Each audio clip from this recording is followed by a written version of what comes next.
I think in terms of whether good business networkers are born or made, it may be time for a new paradigm in terms of the personal characteristics of the face-to-face business networker.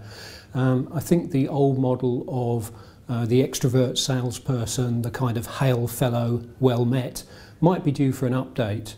I think as an effective networker, you do need to be able to tell your own story, but possibly only after you've given time and space for other people to be able to tell theirs.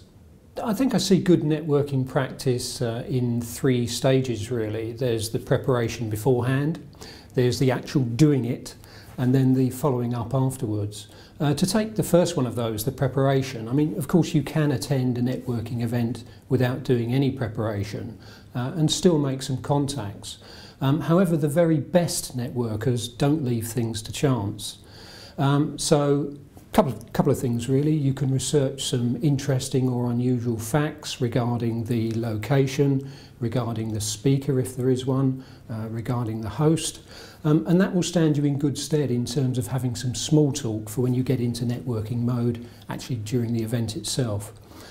Secondly, research as best as you can who's going to be there, and a good tip for that is when you arrive and you're at the name badge stage, do make contact with the host, introduce yourself to them, ask them who's going to be at the event and ask whether there's anyone who you ought to be introduced to.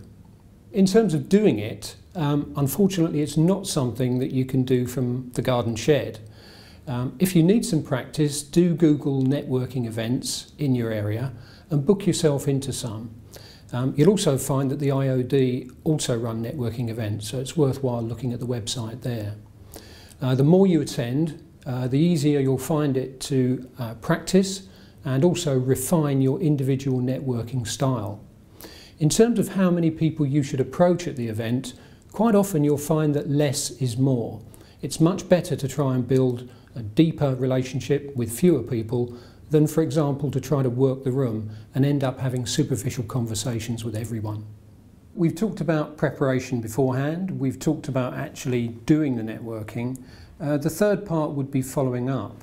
And really all of the good work that you've undertaken at the event can be undone really in an instant if commitments made are not actioned or they're not followed up in the way that you've promised to do.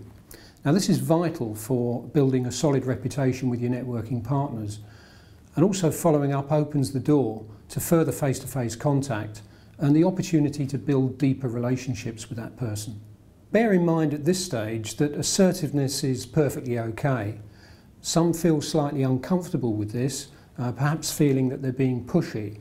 But studies have shown that agreeable, personable networkers often overestimate the degree to which assertiveness might be off-putting to others. So just to sum up, do prepare, do keep practicing, and the best of luck with your networking efforts.